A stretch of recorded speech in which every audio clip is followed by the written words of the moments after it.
Elizabeth আর সেই রক্ত পরীক্ষায় প্রমাণিত হবে মন্ডলের নাকি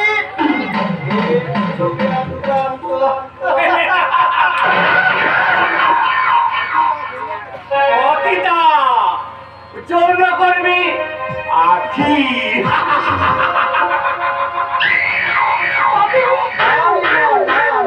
এসব আমার কথা নই রে মা।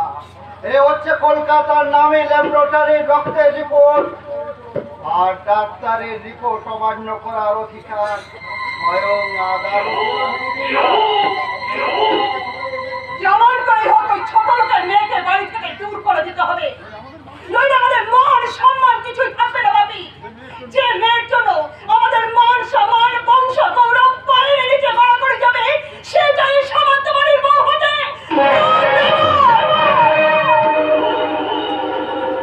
যেমন করেই হোক ওকে বাড়ি থেকে দূর করে দিতে হবে।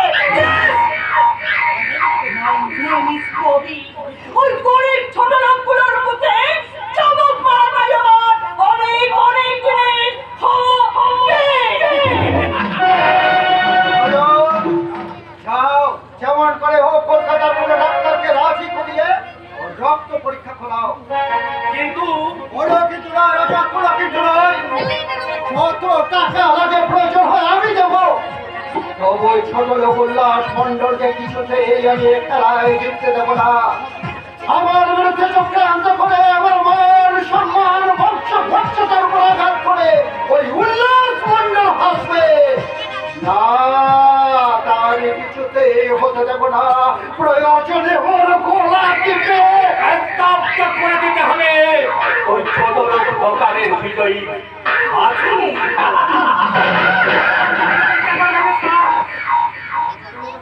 ওই ছোট লোকের মেয়েটাকে যদি আমি সাহায্য করতে না পারি, তাহলে পৃথাই আমার নাম রাজা।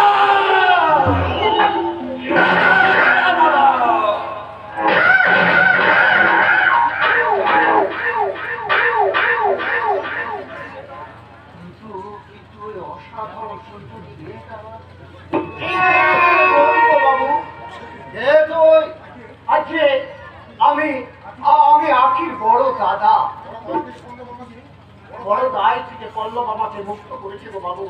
তার জন্য শুধু পল্লবের কাছে নয়, আপনার কাছেও আমি চিরকৃতজ্ঞ বাবু, চিরকৃতজ্ঞ। কিন্তু এখানে কি চাই? বোনকে নতুন শ্বশুর বাড়িতে রাখতে এসেছি, গ্রামের দু চারজন আমার সাথে এসেছে আপনাকে কৃতজ্ঞতা জানাতে। আপনি মানুষ নন তো বাবু, আপনি মানুষ নন, আপনি দেবতা, গরিবের দেবতা। বামন হয়ে চাঁদে চাঁদ ধরতে যাওয়ার ফল কি হতে পারে তা তুই জানিস চারোয়ার? তোর মনে তাহলে সাহস হয় কি করে ওই পল্লবের সঙ্গে বোনের বিয়ে দিতে? বাবু চাপড়া চাপড়া চাপড়া তুই জানোয়ার বাবু। একটা বাজারের মেয়েকে জোর করে তুই পল্লবের সঙ্গে বিয়ে দিচ্ছিস।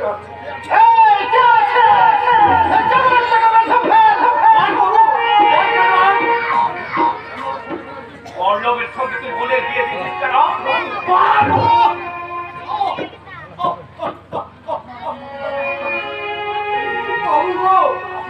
আপনার অনুমতি না নেওয়ার জন্য আপনি আমাকে মারুন, আপনি আমাকে মারুন, আপনি আমাকে জেলে দিন, কোনো ক্ষতি নেই গো বাবু। তবু আমার ওই দুঃখিনী বোনটাকে আপনি আপনার বাড়িতে একটু আশ্রয় দিয়ে দিন বাবু। ওই বড় ভালোবাসার কাগাল গো বাবু, ওই সুখে ভিখারি। তোর হাতটাকে মিষ্টি, আরে মিষ্টি খাইয়ে এই বড় লোকের বাড়িতে দিতে করতে এসছি।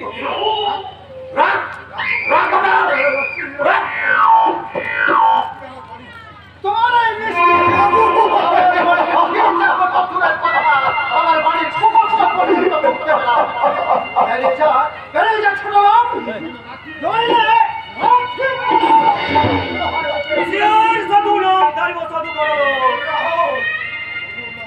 ওঠো ওঠো উল্লাসটা ওঠো, তেলে আর চলে যেমন মেশে না, গরিব আর ধনীদের জন্য আত্মীয়তা হয় না। আর এই কুঞ্জটা জোর করে ওই পল্লব বাবুর বিয়ে দিয়েছে। কে তুই?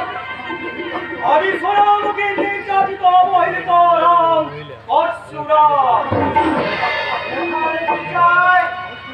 আমি ভোজ খেতে আসিনি। আর কি জন্য এসেছিলাম গায়ের বোনকে শ্বশুর বাড়িতে রেখে আখি পল্লবের শুভ মিলনের সাক্ষী হতে, কিন্তু এখানে এসে আমি যা দেখলাম, ঠিক আছে দেখলাম ধনী গরিবের উপর ধনীর অত্যাচার।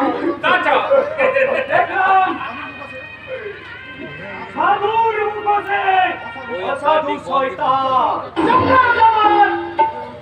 তোদের আমি পুলিশে দেবো।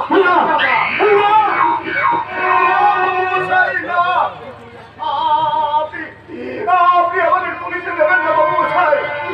আপনার হাতে করে অনুরোধ করছি, আমরা আপনার বাড়ি থেকে চলে যাচ্ছি। কোনোদিন আপনার কাছে কোনো আত্মীয়ের পরিচয় নিয়ে আসবো না। কোনোদিন কোনো ভালোবাসার অধিকার নিয়ে আপনার বাড়ির কাছে আসবো না গো বাবু। শুধু আপনার কাছে আমার একটা অনুরোধ গো বাবু, আমার ওই অবাধিনী বোনটাকে আপনি দূর করে তাড়িয়ে দেবেন না বাবু। তা না হলে আমার ওই মা বাবা মারা যাওয়া বোনটা কেঁদে কেঁদে চোখের জলে মুখে ফেসাবে গো বাবু। চোখের জলে মুখে ফেসাবে। চলো চলো রাস্তা চলো। তোমার এই চোখের চলে এই ধনীর পাশার হৃদয় করবে না। হৃদয়ের বন্ধন তুমি একবার ছিঁড়ে যায়, এই ফুলের বন্ধনে তুমি তা বেঁধে রাখতে পারবে না। উল্লাসটা এ শুধু ফুল নয়, এ ফুল, এ ফুল, এ ফুল।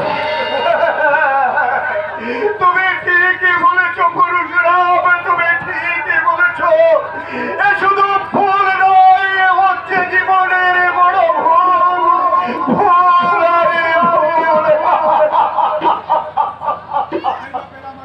নাই বা পেলাম বোনটাকে দেখতে, নাই বা পেলাম তাকে নববধূ রূপে আশীর্বাদ করতে। শুধু দূর থেকে ওই ভগবানের উদ্দেশ্যে চিৎকার করে বলবো, ও করুণাময় ঈশ্বর, তুমি আমার একমাত্র বোনটাকে সুখে শান্তিতে থাকতে দাও ঠাকুর। তাকে তুমি শক্তি দাও ঠাকুর, সে যেন স্বামী শ্বশুর নিয়ে শান্তিতে সংসারী করতে পারে গো ঠাকুর। শান্তিতে সংসারী করতে পারে।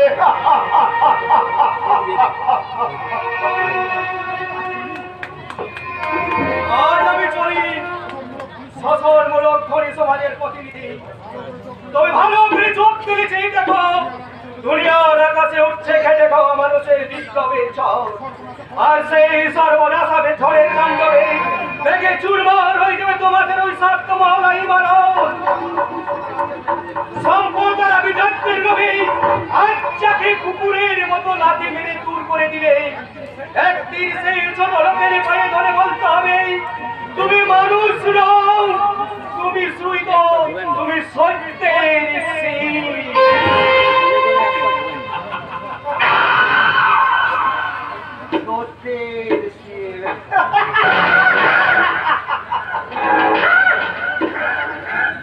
ওই ছোট লোকটা আমাকে ভয় দেখে গেল না।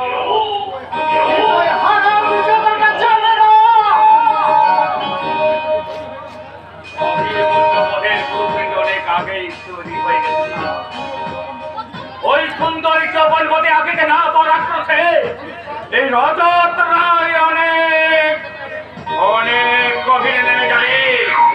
আর ওই সেদিনের অপমানের প্রতিশোধ নিতে মারাত্মক কাল ব্যাপী যে পতিতার পরিচয় গ্রাম থেকে উৎপাদ হয়ে, যাতে আপিকে গায়ের সবাই দেখে ইট পাথর ছুঁড়ে দিলে দিলে মারবে আর বলবে পতিতা যৌন করবে আখি।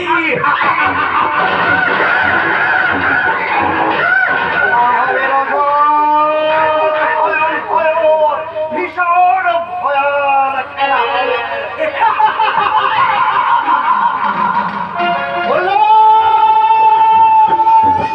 তুমি তোমার বোন আখির বিয়ে সাথে দিয়ে সুখের হাসি হাস্য ছাড়াই না উল্লাস। কিন্তু এরপর শুরু হবে সাধু সামন্তের ভয়ঙ্কর খেলা। আর যে খেলায় তোমার ওই সুখের আকাশটাতে চমবে আরবে, সাথে শুরু হবে প্রবল ঝড়ের তাণ্ডব। আর সেই ঝড়ে তোমার জীবন থেকে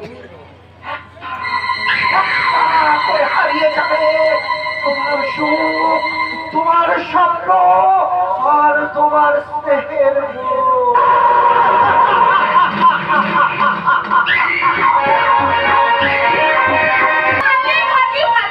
আমাকে ফাঁকে দিয়ে একটা বার বলে তাকে নিয়ে তুমি সুখের স্বর্গ রচনা করতে চাও না?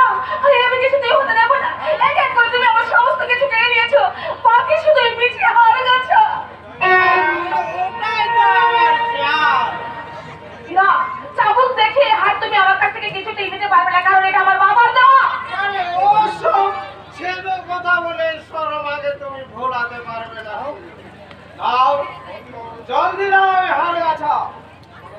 ওই শালারা আমাকে ভেবেছে আজ জুয়ার মোড়ে ওই হাড় গাছা ফেলে আমার হেরে যাওয়া সমস্ত টাকা আমি তুলে নেব। নইলে সুন্দরী কোয়েলের কাছে আমার মান সম্মান কিছু থাকবে না। মদ জুয়া নোংরা মানুষের পিছনে কেন তুমি নিজেকে শেষ করে দিচ্ছ স্বামী? সে কথা আমি তোমাকে দেবো না। তুমি দেবে কিনা? আর গাছাটা তুমি আমাকে দেবে কিনা আমি জানতে চাই। ওটা আমার কাছে নেই, আর কাছে আছে? আসল ঠাকুরের কাছে আছে। চন্দ্রা হরক যাবে ওসব ছেলালি পড়া কোথায় তুমি আমাকে বোঝাতে পারবে না। আমি জানি বাড়ির বইয়ের হার কখন ঠাকুরের কাছে থাকে। বাহ, চমৎকার। ওকে তুমি বিশ্বাস করো? যাও। এই বিলাস মন্ডল তোমার মতো মেয়েকে বিশ্বাস করে না। আমি জানি আর গাছাটা তুমি নিশ্চয়ই লুকিয়ে রেখেছো। দাও দাও, দিয়ে দাও বলছি, জলদি দাও, না হলে চামড়া বিরাট চামড়া তুলে নেবো। নতুন করে তুমি আমাকে চাবুকের ভয় দিচ্ছ না স্বামী। দিনের পর দিন তোমার চাবুক খেয়ে খেয়ে সারা শরীর আমার কাছে দাগ পড়ে গেছে। আর যদি তোমার ইচ্ছা হয় তাহলে মারো, মেরে শেষ করে দাও, তবু আমি হার কিছু তুমি আমাকে হার গাছাটা দেবে না, তাই তো? বলছো তো, ওটা আমার কাছে নেই। অধীর বিষয় মত্ত হয়ে তুমি সকলে স্বামী। কোন নরকে সেই মেয়ে আজ ভেবে তুমি অকাল মৃত্যুর বহুবারী। ফিরে এসো স্বামী, ফিরে এসো। যে করণী করতে চায় কিন্তু অকালে হয়তো বাকি যে করণের সামনে নিজের সাথে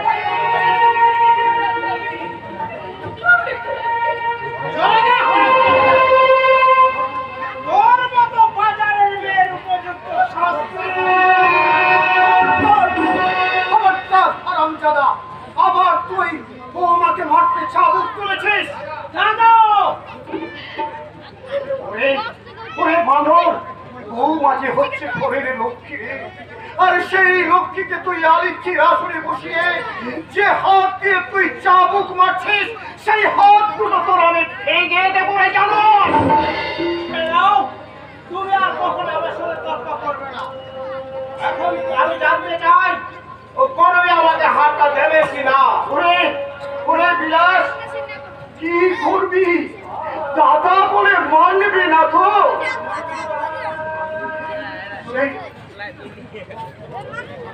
মারপিট করবে তুমি আমাকে? মারবে?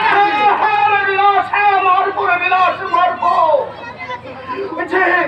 যে চাবুক দিয়ে তুই এই অসহায় মেয়েটার পিঠে দিনের পর দিন কাল চিনে দাগ বসিয়ে, যে চাবুক দিয়ে তুই ঘরের লক্ষ্মীকে কান্নার সাগরে ভাসিয়ে দিয়েছিস, যে চাবুকের আঘাতে বৌমার সারা শরীরে তুই ক্ষত রেখে দিয়েছিস, ওরে বিলাস, তোর মতো পাষণ্ডের হাত থেকে কেড়ে নিয়ে তোর পিঠে বসিয়ে দিয়ে আমি বুঝিয়ে দিতে চাই যে চাবুকের জ্বালা কত ভীষণ, কত ভয়ঙ্কর।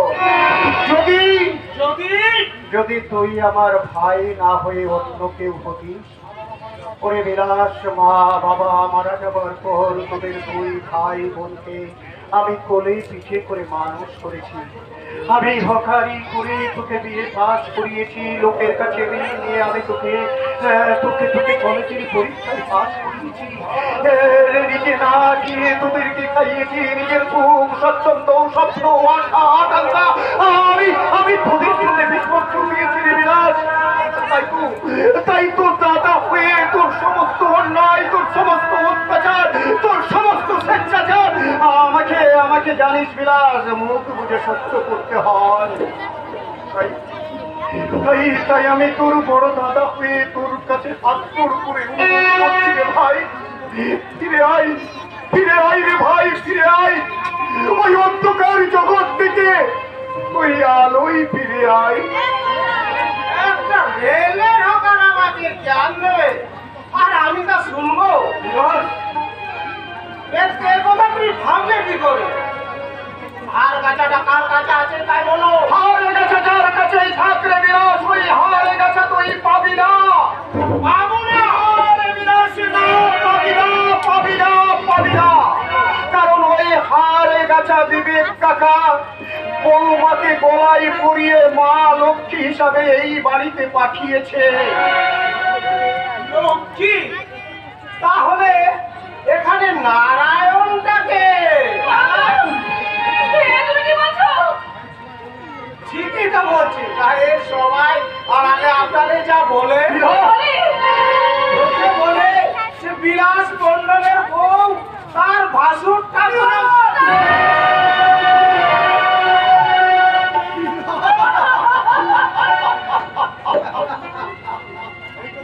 এই তো মাল পেয়ে গেছি।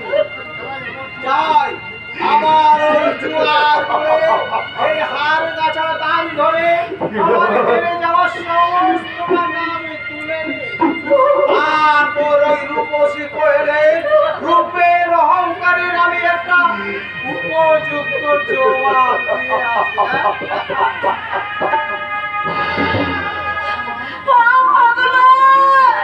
নিজের স্বামীর মুখে এত বড় অপমান শোনার আগে কেন তুমি আমাকে মৃত্যু দিলে না ঠাকুর? পারলাম না বৌমা, আমি পারলাম না। দাদা হয়ে আমি ওই পাষণ্ডটার মুখটা জল মেরে ভেঙে দিতে পারলাম না বৌমা, পারলাম না। তুমি তুমি দেখে নিও, তুমি দেখে নিও বৌমা, ওটা ঠিক আমাদের সংসারে ফিরে আসবে। না বৌমা না, বিলাসকে আমি অন্ধকারে হারিয়ে যেতে দেবো না বৌমা, কিছুতেই আমি হারিয়ে যেতে দেবো না। বিলাসকে বোঝাতে হবে বৌমা, বোঝে আমার একমাত্র ভাই, আমার মেয়েকে সাধনার ফল। জানো জানো বৌমা, মা বাবা মারা যাবার সবাই আমি মা বাবাকে কথা দিয়েছিলাম, বলেছিলাম মাগো আমি আমার ভাইটাকে মানুষের মতো মানুষ করে গড়ে তুলবো, আমার ওই অভাগিনী বোনটাকে আমি ভালো ঘর দিকে দিয়ে দেবো। কিন্তু কিন্তু আমি যে ধীরে ধীরে হেরে যাচ্ছি বৌমা, তাই তো বিলাসকে আমি কিছুতেই অন্ধকারের মধ্যে হারিয়ে যেতে দেবো না বৌমা, কিছুতেই না।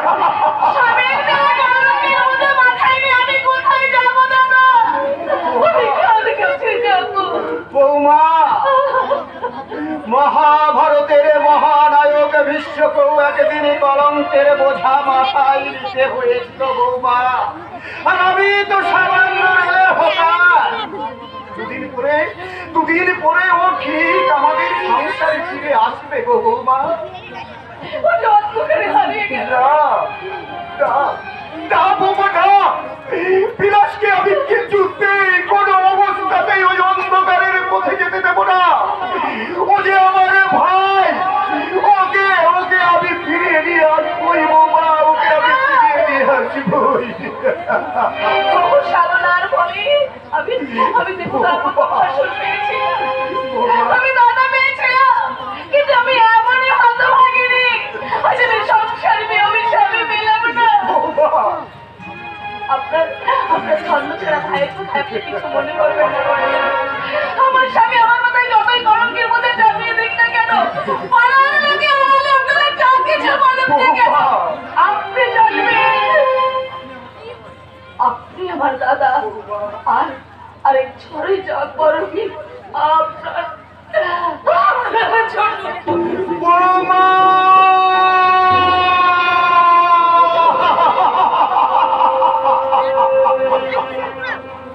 না বৌমা না, আমার কারো উপরে কোনো রাগ নেই, কোনো অভিমান নেই।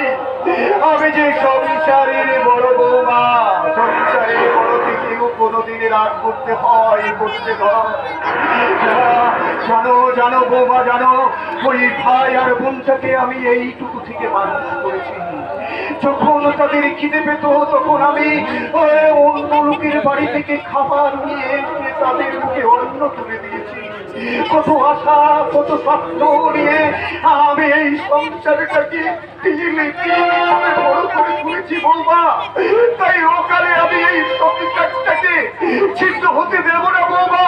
বিলাসকে বোঝাতে হবে, তাকে বলতে হবে, ওরে বিলাস, কাঞ্চনে ছেড়ে ঝুঁকা কাছের পেছনে ছুটে যাস না রে ভাই। ওরে ঘরের লক্ষ্মীকে ফেলে আলিকির পেছনে ছুটে যাস না। হাতে হয়তো সাময়িক সুখ পাবি ঠিকই, কিন্তু চিরস্থায়ী শান্তি তুই পাবি না রে বিলাস, কোনোদিনই পাবি না। আমি দূর থেকে তোর কাছে হাত জোড় করে প্রার্থনা করছি রে ভাই, দাদা হয়ে তুই আমাকে যত পারিস অপমান কর, যত পারিস দুঃখ দে, যত পারিস অত্যাচার কর, আমি কিচ্ছু মনে করবো না রে ভাই।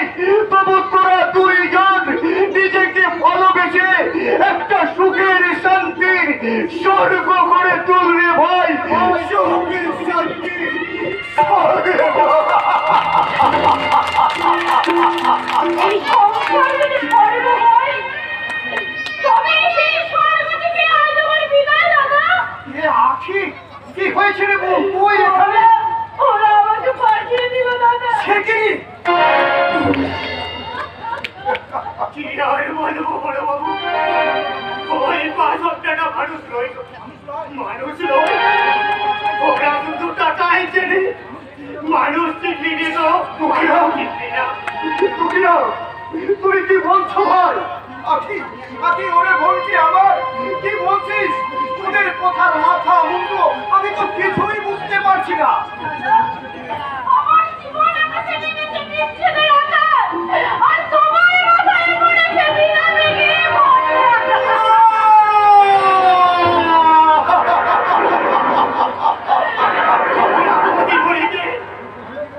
বাড়ি থেকে দাঁড়িয়ে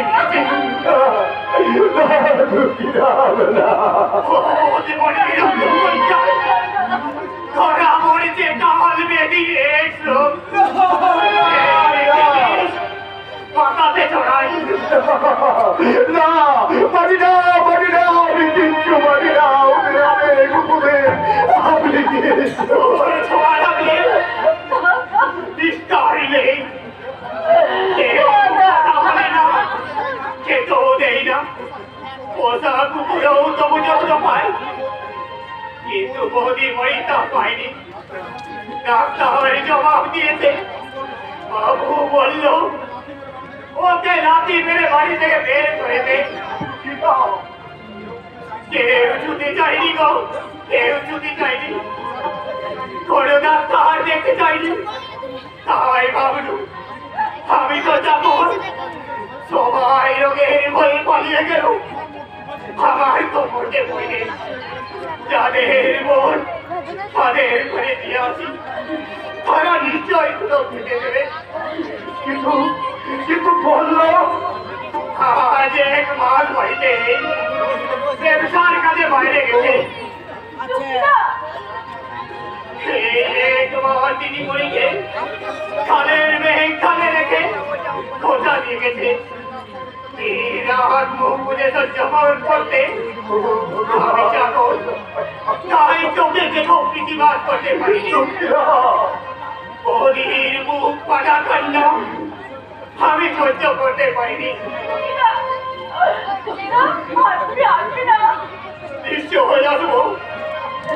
আসো বৌদিমণি। আর ওই দাদা বৌকে বলতে বলবো রামচন্দ্রের আদেশে সীতা আমাকে বনবাসে দিয়ে এসেছিল ভাই লক্ষ্মণ। আমি যখন তোমাকে বনবাসে দিয়ে যাচ্ছি বৌদিমণি, এই জন্য তুমি দুঃখীরামকে ক্ষমা করে বৌদিমণি।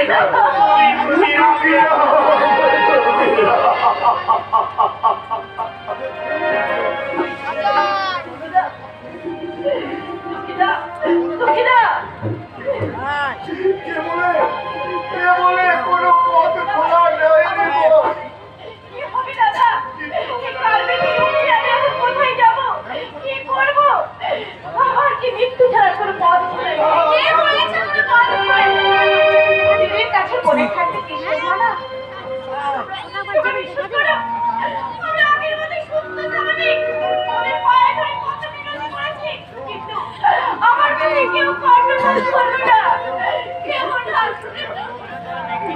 ভেঙে গেল ভেঙে গেল ভেঙে গেল ভেঙে গেল আমার আশা, আমার আকাঙ্ক্ষা, আমার স্বপ্ন, আমার চাঁদ সব ভেঙে চুরমার হয়ে গেল।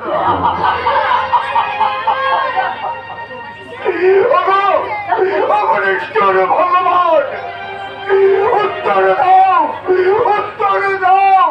কেন কেন কেন কেন কেন আপনি করে তুমি কেড়ে নিলে আমার আমার বোনের স্মৃতির সিঁদুর? কেন আপনি করে তুমি ভেঙে দিলে তার স্বপ্ন দেখা সাথের জগৎটাকে? কেন কেন সোনারে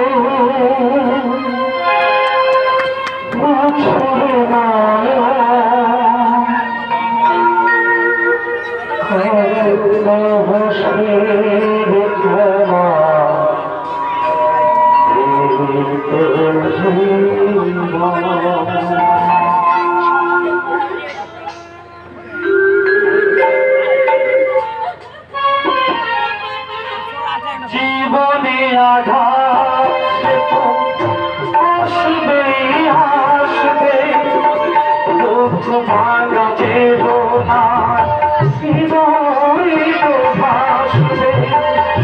জীবনে আঘাত আসবে আসবে, দুঃখ ভাঙা চেতনা হৃদয় ভাসবে। আবার খুশির ছোঁয়া ফিরে যাবে, আবার খুশির ছোঁয়া ভরে যাবে। কাঁদিস না রে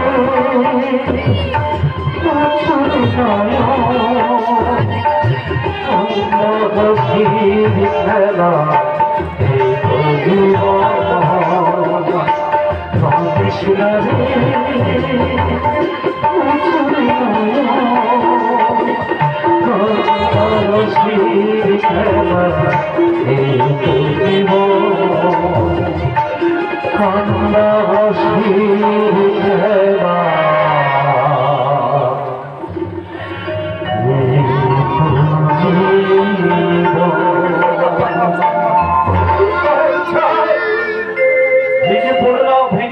উল্লাস পাহাড় ভেঙে পড়ে না।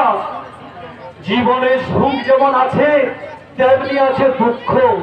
সেই দুঃখের সাগর পার হয়ে ওই শয়তান সাধুবেশী জানোয়ারদের, ওই অসাধু জানোয়ারদের বুঝিয়ে দাও যে আমরা গরিব কিন্তু আমরাও মানুষ। তাই তার উল্লাস ভাই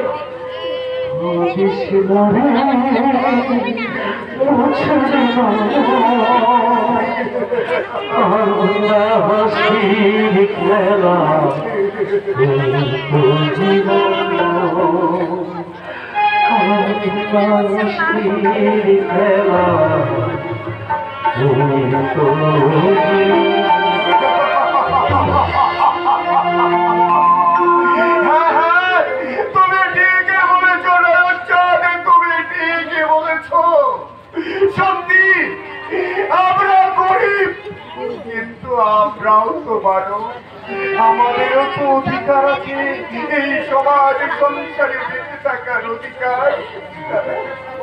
না না না, এই দুঃখের সাগর আমাকে যে পার হতেই হবে, বিদ্যাকে জয় করে ওই আমার বোনের জীবনে ফিরিয়ে নিয়ে আসতে হবে চরম সত্যকে।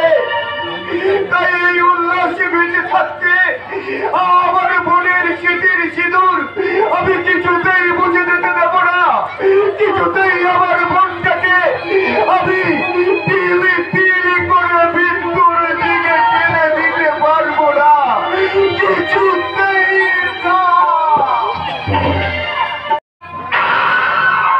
বলা যায় না, কিছুতেই বলা যায় না।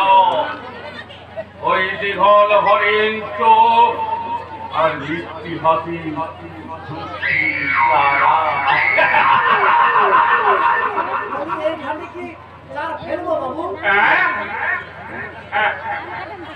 এই ঘাটে চার ফেলবো, মনে হয় চারে মাছ লাগবে। জল কিন্তু খুব গভীর বাবু। আরে ভাত না বড় মনে হয় শীত ফেললে ঠোকরাবে মানব ঠিক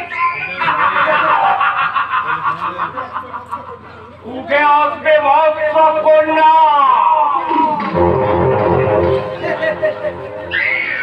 বাবু একেবারে সব পেতনি। দেখো দেখি চলে কেমন সাঁতার আরে উঠছে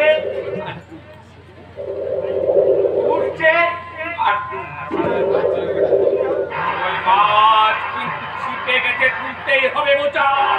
পাবেন পাবেন, তবে খরচা আছে বাবু। বাবু মনে হচ্ছে ট্রকটা ভিজেছে, ওই ভিজে সাইডে জলের কলসিটা নিয়ে এইদিকে আসছে।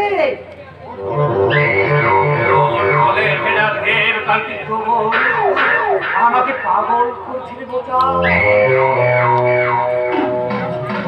যেমন করে হোক ওই মৎস্য কন্যাকে আমার চাই বোঝা। বলে খরচা খারাপ পেতে থাকতে সব ব্যবস্থা করে দেবে বাবু, তবে কিনে সেকেন্ড বাবু মনে হচ্ছে রেগে মেগে এদিকে চলে আসছে। আরে রাগলে ভারী ভালো লাগে রে বোঝা। আমাকে কিছু বলছে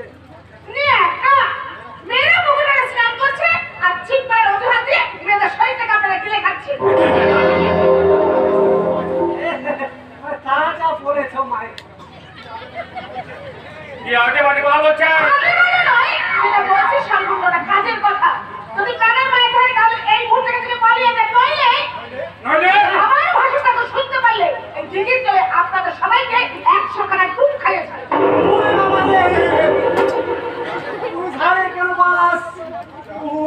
বোঝা পাঁচ কিলো ধারে বোঝা আপনার নামটা আমি জানতে পারি না না মানে আপনার স্বামীর নাম বিলাস মন্ডল। আরে আরে বিলাস, তুই চিনতে পেরেছিস? তাহলে দেখছি। আরে ও কথা বলে আমাকে লজ্জা দিস না রে ভাই। ছোটবেলার বন্ধুত্ব কি ভোলা যায়? বল বল কেমন আছিস বল। ভালো না রে ভাই, ভালো রে। এই রোজ পাড়াগাঁয়ে পড়ে থেকে আমার লাইফটা স্মল হয়ে গেল। আরে ডোন্ট ওরি এই রজত রায়ের সঙ্গে পরিচয় তোর যখন নতুন করে হচ্ছে, এই অটকায় পড়ে থেকে লাইফটা তোর স্মল হতে আমি দেবো না। কিন্তু ওই মেয়েটিকে রে আমার স্ত্রী রবি, আমার বন্ধু রজত। অনেক আগে তার পরিচয় পেয়েছি। আর মানে রজতটা তোমার মতো বন্ধু, তাই তোমার মতো চরিত্রবান। কলকাতায় ওর বিরাট কারবার আছে, বাড়ি গাড়ি টাকা পয়সার কোনো কিছুরই অভাব নেই। আমার সঞ্চয়ের সেভিংস ইনভেস্টমেন্ট কোম্পানি, ওকে আমি ম্যানেজার করবো। তাই তুই যদি রাজি থাকিস বিলাস, রাজি আমি আছি রয়ন। চাকরির আমার একটা ভীষণ প্রয়োজন। আমি চাই আমার জীবনটাকে উপভোগ করতে। আমি চাই প্রভাব, প্রতিপত্তি, ধন দৌলত সবকিছুই চাই। তাহলে তুই কলকাতা যাওয়ার জন্য তৈরি হয়ে দে। ম্যানেজারের চেয়ারটা কিন্তু তোর জন্য ফাঁকাই আছে। করবি শুনলে তো রজবের কথা। ওর জন্য আজ আমাদের ভাগ্যটা ফিরে যাচ্ছে। যাও, ওর জন্য তুমি জল খাবারের ব্যবস্থা করো। যাচ্ছি, তবে সজ্জন উপকারী বন্ধু মনে করে আজ তাকে তিনি আশ্রয় দিচ্ছে, যাকে সে কতটা সৎ কি অসৎ সে বিচার করার ক্ষমতা তোমার নেই। আপনাদের সেটা বুঝতে হবে, সেদিন কিন্তু অনুতাপের আগুনে তোমাকে পুড়ে ছাই হয়ে যেতে হবে। তোর ওয়াইফের কথাগুলো ওর কথা কিছু মনে করিস না রে ভাই। ও গ্রামের একটা অর্ধশিক্ষিত মেয়ে, তাই হাই সোসাইটির আদব কায়দা সে জানবে কি করে? আরে জানতে হবে বিলাস, জানতে হবে। আরে ম্যানেজার হলে হাই সোসাইটির আদব কায়দা সব জানতে হবে। যা যা, আরে তৈরি করে। হ্যাঁ হ্যাঁ, এই অজকার পাড়াগাঁয়ে পড়ে থেকে আমি আমার নিজের জীবনটা নষ্ট হতে দিতে পারি না। আমি করবিকে নিয়ে কলকাতায় চলে যাব।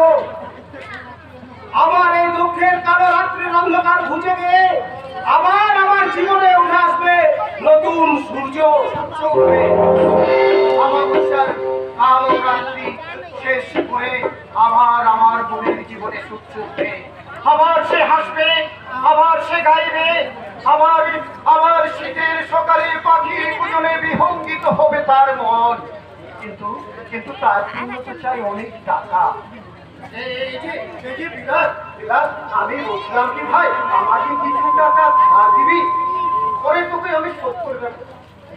অসম্ভব, ওই নষ্ট মেয়েটার জন্য আমার কাছে কোনো টাকা পয়সা নেই। বিলাসী তুই কি বলছিস রে? আর দিয়েও কোনো লাভ নেই, কারণ এর সুরম তো কোনোদিন ভালো হয় না। ওরে বিলাস, এর যে একটা মারাত্মক কাল বেরিল। এই রোগে সে নিজে তো শেষ হবেই, অপরের জীবন তো সে বিপন্ন করে দেবে। তুই কি বলছিস রে ভাই? তাই বলে আমরা দুই ভাই নিজে চোখের সামনে বোনটাকে দিল দিল করে মৃত্যুর দিকে ঠেলে দেব? ও নষ্টমের প্রতি আমার কোনো কর্তব্য নেই দাদা। এই জঙ্গলিটা তো কে হয় রে বিলাস? ও আমার বাড়ির একটা সার্ভান্ট। একটা সার্ভেন্ট তোকে জ্ঞান দিচ্ছে, আর তুই তা দাঁড়িয়ে দাঁড়িয়ে হজম করছিস। আমি হলে কি করতেন গো বাবু? চুটিয়ে মুখে ছেড়ে দিতে হবে কেন? আপনি দেখতে এলাম আখি বাগে ভালো করে আমি দেখতে এলাম। আমি আখি বাগে ভালো করে দেখতে চাই আসলে রোগটা কি। ওটা আপনার মতো গোবতী তারা বোঝা সম্ভব নয়। কলকাতার নাম করা ডাক্তার রিপোর্ট দিয়েছে এইটা এক রোগে আক্রান্ত। এই রোগ আগেও ছিল, কিন্তু অন্য নামে। তখন কিন্তু ওই গর্ভবতীরাই ভালো করেছে। যদি প্রাণে বাঁচতে চাও বিলাস, ইমিডিয়েট তোর এই স্ত্রীকে তুই আমার ওই কলকাতার ফ্ল্যাটে চল। আর এই শহরে সুখ পাবি, ঐশ্বর্য পাবি, সম্পত্তি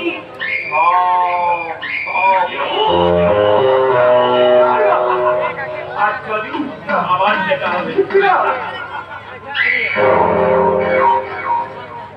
হ্যাঁ হ্যাঁ, আমি কলকাতায় চলে যাব।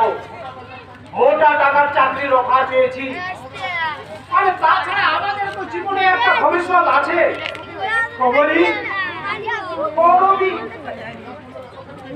করবি নিয়ে তোমাকে চিন্তা করতে হবে না। বিলাস মন্ডল এতখানি নির্ভর নয় যে করবিকে গ্রামের বাড়িতে ফেলে রেখে সে কলকাতায় পড়ে থাকবে।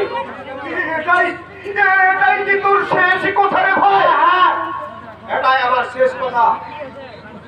আশা করি এরপর তুমি আর আমাকে কখনো বিরক্ত করবে না।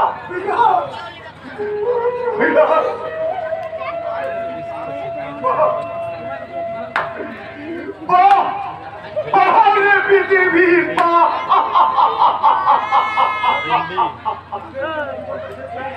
যাদের জন্য তুমি তোমার নিজের জীবনটাকে শেষ করে দিলে, যাদের জন্য তুমি তোমার জীবনের স্বাদ, স্বপ্ন, যৌবন সবই কিছুকে জ্বালাঞ্জলি দিয়ে দিলে, যাদের কথা ভেবে তুমি নিজে সংসার পর্যন্ত করলে না, আজ আজ সেই ভাই তোমাকে ছেড়ে চলে গেল দূরে, বহু দূরে।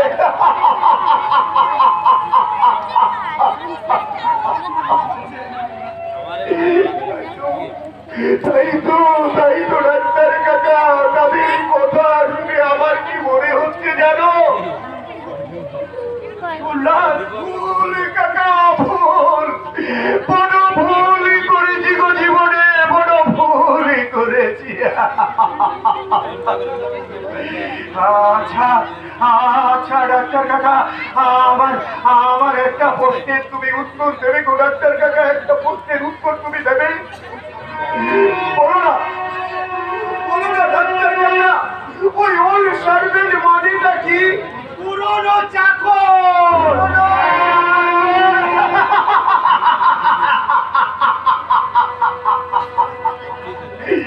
বাহ, বারে বাহ, সমাজ সংসারে পাস করা ভাইদের দল, তোমরা একেবারে শুনে যাও।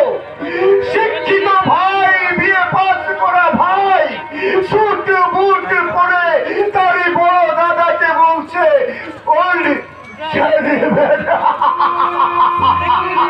পরে পুরনো চাকর।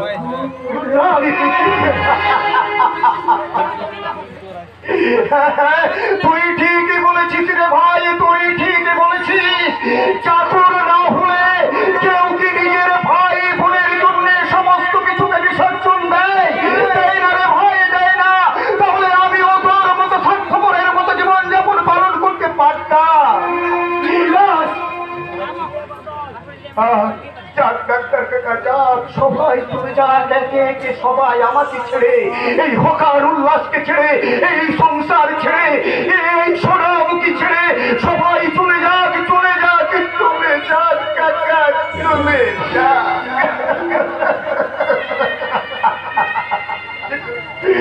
কিন্তু আমি তো আমার একমাত্র বোনটাকে ছেড়ে কোথাও যাবো না গো কাকা, আমি কোথাও যাবো না। আমার বোনটাকে আমি ভালো ডাক্তার দেখাবো, তাকে আমি নামি দামি ডাক্তারের কাছে চিকিৎসা করাবো কাকা, নামি দামি ডাক্তারের কাছে চিকিৎসা করবো। আচ্ছা আচ্ছা ডাক্তার কাকা, তুমি আমাকে বলতে পারো, ডাক্তার কাকা তুমি আমাকে বলতে পারো, অনেক অনেক রোগীর অনেক চিকিৎসা তুমি তো করেছো ডাক্তার কাকা। আমার একমাত্র ভাইটার কি রোগ হয়েছে তুমি তা জানো গো কাকা? ধরেছি অনেক আগেই ধরেছি উল্লাস, আর দেখলাম নতুন করে উপসর্গ দেখা দিয়েছে। নতুন উপসর্গ ভালো মনে হবে করে ওষুধ দিলাম, দেখছি খারাপ হয়ে বসে আছে। অশান্তির সিমটম থেকে আমি একপুরে শান্তি দিলাম, এখন দেখছি শান্তিপুরে ছাই হয়ে গেছে ওই অশান্তির আগুনে।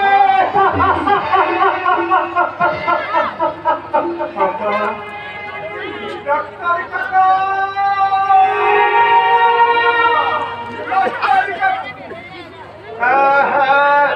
তুমি ঠিকই বলেছো ডাক্তার কাকা, তুমি ঠিকই বলেছো, শান্তিপুরে ছাই হয়ে গেছে ও শান্তির আগুনে।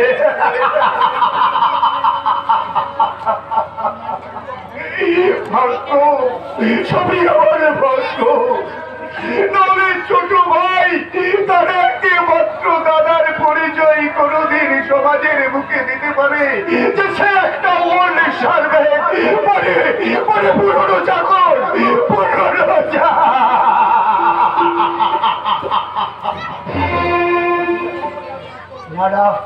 তবু তবু তবু তবু আমি তোদের ত্যাগ করতে পারবো না রে ভাই, কোনোদিন তোকে আর আমার বোনটাকে আমি দূরে সরিয়ে দিতে পারবো না, কোনোদিন না রে ভাই, কোনোদিন না।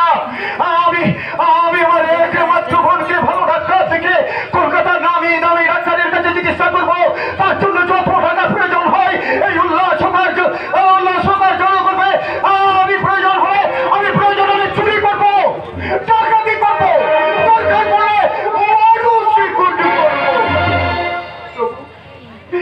তবু আমার ওই প্রাণের বোনটাকে আমি কিছুতেই তিল করে মৃত্যুর দিকে চলে যেতে দেব না গো। কিছুতেই তাকে কান্নার সাগরে ভাসিয়ে তার শীতের সিঁদুরটা আমি মুছে যেতে দেব না, আমি মুছে যেতে দেব না।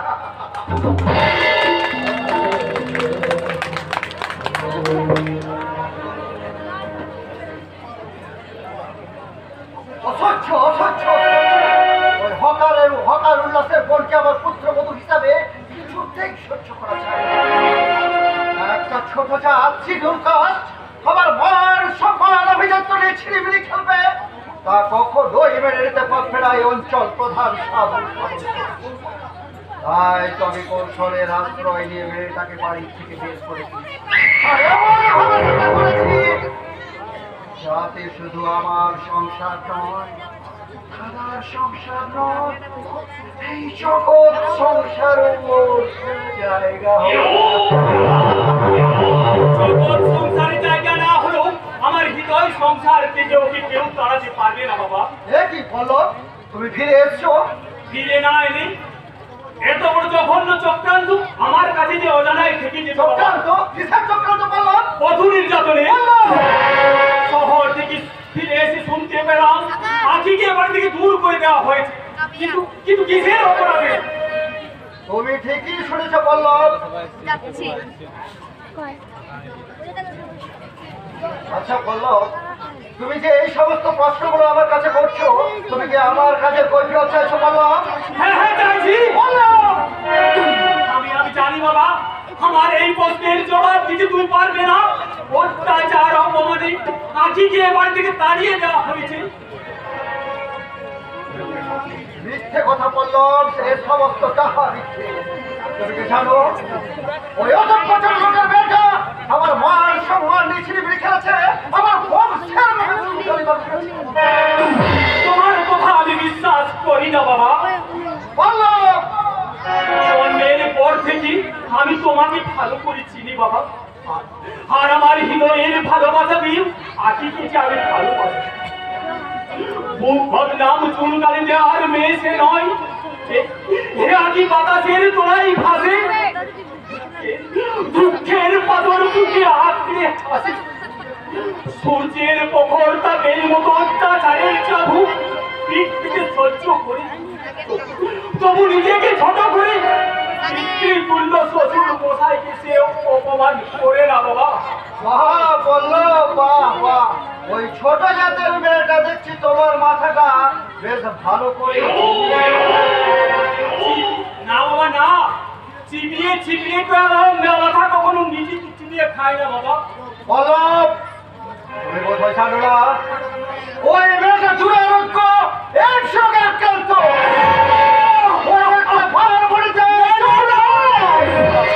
ওর শরীরে বহন করে নিয়ে যাচ্ছে দুরারোগ্য এডস রোগের জীবাণু। না, আমি বিশ্বাস করি না বাবা।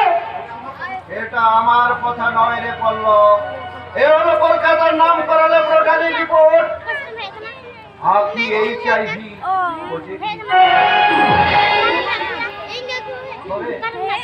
তোমার কোনো চিন্তা নেই পল্লব, আবার আমি তোমার বিয়ে দেবো। আমার বন্ধু রাজের একমাত্র মেয়ে। একটা ছাগলকে তুমি কতবার কাটবে বাবা?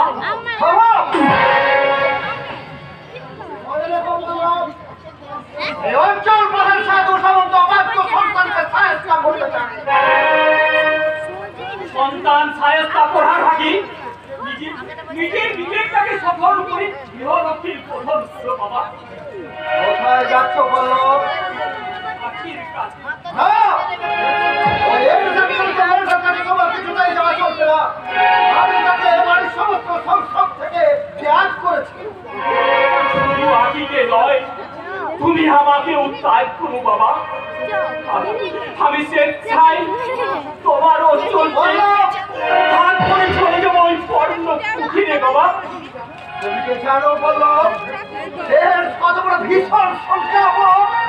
বাবা হাকিকে যে আমি পরম ভালোবাসি বাবা, আর সেই ভালোবাসার সার্থক করছি হাকির সিঁদুরে পরিয়ে দিয়েছি সুখের সিঁদুর। স্বামীর কর্তব্য করতে হাকির হাত ধরে পেরিয়ে পড়বো রাস্তায়, তবু মৃত্যুর হয়ে আমার প্রাণের প্রেয়সী দান করবো না, অর্থের হবে না, আমি রাতের পরিচয় দিতে পারবো না বাবা। পল্লব, আমার কথার অবাধ্য হয়ে না পল্লব, এতে কিন্তু ফল ভালো হবে না। বাবা যদি বাধ্য হয়, সন্তান কখনো অবাধ্য হয় না বাবা। তোমার জঘন্য চক্রান্তের যুবক আসকে আমার প্রেমের কুসুম হাকিকে আমি বলে দিতে পারবো না বাবা। তাই এই অমার্জনীয় অপরাধের জন্য তুমি আমাকে বাবা হয়ে নয়, মানুষ হয়ে ক্ষমা করো বাবা, মানুষ হয়ে ক্ষমা করো। চোখের জল ফেলতে ফেলতে বাড়ি থেকে বেরিয়ে গেল। অপদার্থ কাপুরুষ, সামান্য একটা মেয়ের জন্য আজকের যুগে যে পুরুষ চোখের জল ফেলে সে একটা অপদার্থ কাপুরুষ। আমাদের দাদা বলছে যাকে ভালোবাসে মন প্রাণ দিয়ে ভালোবাসে। হ্যাঁ, ওর আমার কোনো কাজ করতে হবে না। পল্লব কোথায় গেল সেটা ঠিক খোঁজ কর, কেমন করে পারিস তাকে এখানে নিয়ে আয়। আর আসতে চাইলে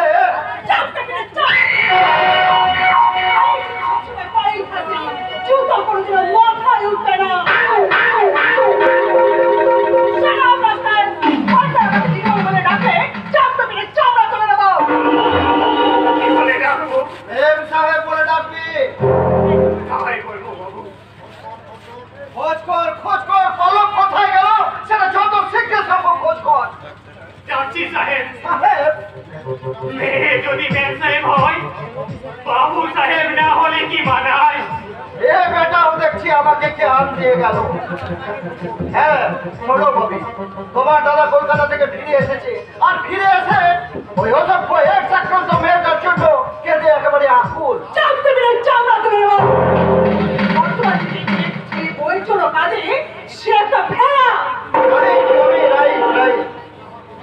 আমার কথা অবাধ্য হলে আমি পল্লবকে আমার এই বিশাল সম্পত্তির থেকে কানা করি হতে না, আর আমি তোমার নামে লিখে দিয়ে লিখে বেরিয়ে যাবো মামনি। এখন তোমার একমাত্র কাজ এই সংসার বাগানটাকে নানা রকম মরশুমে ফুল ফুটিয়ে সাজিয়ে রাখা। শুধু সাজিয়ে রাখলে চলবে না সাধু বাবু, ফুল যাতে দেবতার পুজোয় লাগে সে ব্যবস্থাও করতে হবে, নইলে ফুল ফোটারাই যে পিঠা।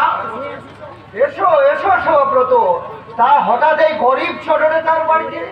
না সাধু বাবু, আপনি মোটে গরিব নন, নেতা অবশ্যই, তবে জনগণের নয়। তার মানে সত্যি সত্যি করে বলুন তো সাধু বাবু, আমার কথার অর্থ কি আপনি সত্যিই বুঝতে পারেননি? তুমি দেখছি খুব রসিক আছো। রসিয়ে না বললে যে বসিয়ে দেবেন সাধু বাবু। হ্যালো মাই ডিয়ার, তোমার জন্য অপেক্ষা করে করে আমার যৌবনের ফুলটা যে শুকিয়ে গেল। ঘরে নিশ্চয় যায়নি ববি দেবী। এতক্ষণে বুঝি এই ববিকে তোমার মনে পড়লো? সরি সরি মিস্টার ববি দেবী, আসতে একটু দেরি হয়ে গেল। জেলে পাড়ায় আর মুসলমান পাড়ায় মেয়েদের শিক্ষা আর গরিব লোকেদের কিছু বস্ত্র বিতরণ করা হলো, তাই জেলে পাড়ায় আর মুসলমান পাড়ায় কোন মেয়ের লেখাপড়া হলো কি হলো না সেসব কথা আমি শুনতে চাই না। ওই সমস্ত ছোট লোকের কথা শুনলে আমার কম আমি করে পাস করি। কতগুলো ছোট লোকের পিছনে তুমি যে এতটা সময় দেবে আমি ভাবতে পারি না। সেবাব্রতকে তিরস্কার না করে ওকে তুমি নিজে গাইড করো, কারণ আর কিছুদিনের মধ্যেই আমি তোমাদের বিয়েটা দিয়ে দেবো। ও বাবি, না না না না না, এতে লজ্জা পড়ি। শোনো সেবাব্রত, আচ্ছা, আমাদের এই সোনামুখী গ্রাম তোমার কেমন লাগছে? ভালো, খুব ভালো। সোনামুখীর এই আবির রাঙা সকাল, দুধারে সবুজ ধান ক্ষেত, বাতাসে নবীন ধানের প্রবীণ গন্ধ, আর ওই দিগন্ত জোড়া বিস্তীর্ণ নীল আকাশ। বাহ, তোমার দেখছি বেশ রসবোধ আছে। বাপি, তোমার সেবাব্রতের কিন্তু দেখার চোখ নেই। কেন? নইলে অশ্বনামকী রচনটা ববিকে তার চোখে পড়ে না। সত্যি সত্যি তো গ্রাম বাংলায় তোমার মতো মেয়ে পাওয়া অত্যন্ত দুর্লভ। তবে লক্ষ্য রেখো, উগ্র আদিলকার নেশায় মত্ত হয়ে তুমি গ্রামে কিন্তু ধ্বংসের বীজ রোপণ করো না। My name is Bobby. তোমাকে ঘৃণা করাটা আমার অনেক দিনের ছবি। না বলি, তোমার ওই চাবুকটা গরিব আমাদের পিঠে বসিও না, কারণ ছোট লোক হলো ওরা মানুষ। দরিদ্র নারায়ণ, তোমার এই অহমিকার চাবুকের একটা গাছ গরিব ওদের পিঠে পড়ে দ্বিগুণ পড়বে তোমার পিঠে। আচ্ছা, আমি চলি ববি। সে কি, মুখে না দিয়ে এখান থেকে চলে যাবে? চলে যেতে হচ্ছে, কারণ জেলে পাড়ায় কোন মেয়েটার বাচ্চা হলো কি মরলো তার হিসাব করতে, আর মুসলমান পাড়ায় কাঙালদের বস্ত্র বিতরণ করতে। নরনারায়ণ সেবা। নরনারায়ণ সেবা, বাহ বাহ, খুব ভালো বলেছেন। নরনারায়ণ তাদের সেবা, সত্যি সত্যি সে তো মুখের কথা নয় ববি দেবী। আজকের এই স্বার্থপর পৃথিবীতে আমরা নিজের ছাড়া অন্যের কথা ভাবি না, আর খোঁজ রাখি না। আজ সমস্ত ভেদাভেদ ভুলে আমরা যদি একটু সময় দিই, একটু অপরের জন্য ভাবি, আর উচ্চ কণ্ঠে বলি, মন্দির মসজিদ গির্জায় বসি, তোর মনে খুঁজে মোরা প্রকৃত মানুষে নাই ধ্যান নাই ধারণা, ধ্যান জ্ঞান মূল মন্ত্র মোরা মানব সেবা। তাই উচ্চ কণ্ঠে প্রসারী জগতে সন্রে মানুষ ভাই, সবার উপরে সেই সে মানুষ, ভেদাভেদ যার নাই। সন্রে সবাই, সকলের করে সকলে আমরা, প্রত্যেকে মোরা পরে করে, তবেই আসবে শান্তি ফিরিয়া মরুময় এই সংসারে।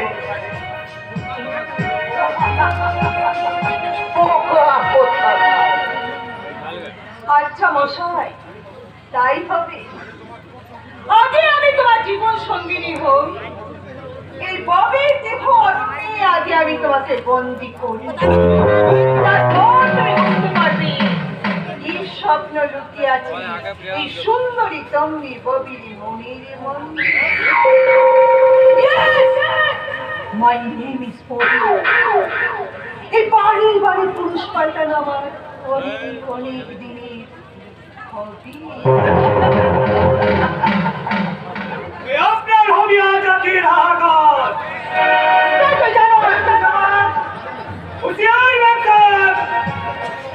এই পরশুরাম কবির কি বাপদির নয়, এই পরশুরাম আমাকে বিক্রয়ী দাবানল, এই কুচ্ছিত প্রদর্শ সুরবাসুরের কিভাবে জবাব দিতে হয় তা পরশুরামের জানা আছে।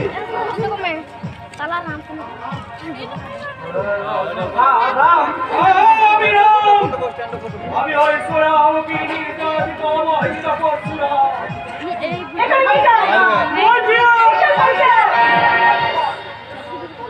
কেন কেন ওই গরিব উল্লাস সুখের সংসারে দুঃখের বন্যা হচ্ছে? কেন ওই আখির মাথায় চাপিয়ে দেওয়া হচ্ছে মিথ্যে কাল্পনিক এক্সের অপবাদ? তারা হইতে থাকতে চেয়েছিল পল্লবে রাখিতেই, কেন তাকে অমরকে আর অবহেলায় তোমরা করেছ অন্ধ? সে কৈফিয়ত কি আমি তোমাকে দেবো? হ্যাঁ, দিতে হবে। আজ আমার সমস্ত প্রশ্নের উত্তর তোমাকে দিতে হবে প্রধান সাহেব। রাম, আমাকে বোধ হয় তুই এখনো চিনিস না হারাম চাচা। চোখ লাগিও না প্রধান সাহেব, কারণ তোমার চোখ রাগানিকে আমি আর ভয় করি না। আমার মতো হাজার হাজার বেকার যুবকে মেরুদণ্ড আপনি ভেঙে দিই আজ ক্ষমতার উচ্চাসনে বসেছ। দিনের পর দিন চাকরি আর অর্থের দপ্তরি আমাদের পরিচয় পঙ্গু বিকলাঙ্গ, কিন্তু আর নয়। আগ্নেয়গিরির মতো আজ সবাই ফেটে পড়েছে, তোমাদের মতো সাধু নামধারী অসাধু নেতাকে ওই উচ্চাচারী মাতৃ থেকে টেনে নেওয়ালে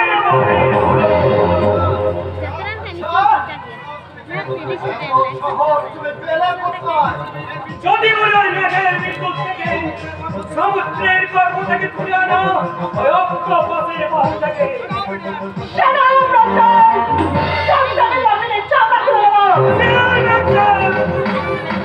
এই পরশুরামের চামড়া ছাড়াতে তোমার দেহের চামড়া ছাড়িয়ে ওই পরশুরাম জুতো বানিয়ে নেবে।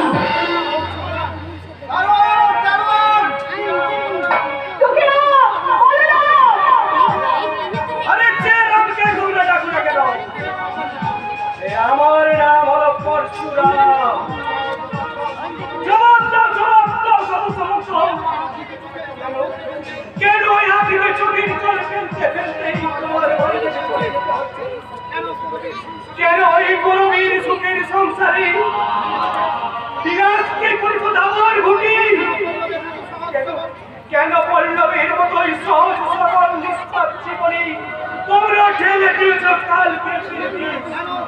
কেন কেন কেন কি দোষ করেছিল ওই আখি? ওই মেয়েটার দুরারোগ্য এইডস হয়েছে, ও রোগের জীবনে বহন করে নিয়ে যাচ্ছে। ও প্রতিটা বার মরে যাও চড়ক জঘন্য চক্রান্ত, একটা বধূ নির্যাতনের একটা জঘন্য পন্থা। আমার একটা কথা শোনো, দেখো জানোয়ার, তোমার ওই মিথ্যার জানে জানি জড়িয়ে ওই অসহায় মেয়েটার সর্বনাশ করতে চাইলে এই পরশুরাম তোমাদের ছেড়ে কথা বলবে না। কি করবে না জমি জানার? তোমার ওই সাধুর মুখোশটা আমি টেনে ছিঁড়ে নেব। আরে লাঠির গায়ে ভেঙে দেব তোমাদের এই শয়তানি ঘোড়া ঘোড়াগুলো। দেখো ওকার সাথে দাঁড়াতে ভদ্রলোকে দাঁড়াতে চড়াও হয়ে টাকা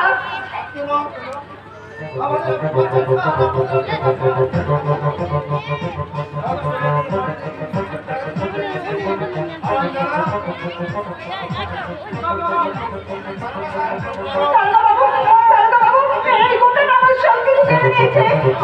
আমি আর কিছু বলতে পারছি না জানো।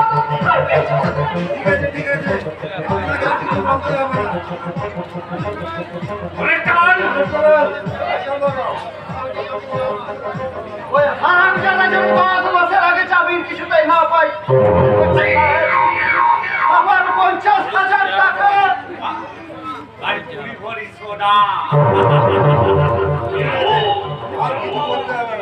আমি এমন ভাবে পুছিয়ে লিখবো না যে বেটা একেবারে নেচে কবর করে ছাড়বো। চল ছোরকে বাচ্চা, দিন দুপুরে ডাকাতি, ধর্ষণের চেষ্টা। নমস্কার। হ্যাঁ নমস্কার। আজ আমি চলে যাচ্ছি সাধু সামন্ত। তাই যখন তোমাদের হাতে জেল আমার ভূমি, তবে জেল থেকে বেরিয়ে আবার তোমার সঙ্গে আমার মুলাকাত হবে। আর সেদিন কিন্তু আমি তোমার সব প্রশ্নের উত্তর না নিয়ে চলে যাব না। আগের সমস্ত কাজের উত্তর আমি তোমার গলা টিপে আদায় করে নেব। কেন ভাগির চোখের জলে নিভিয়ে দেব তোমাদের চলন্ত চিতা।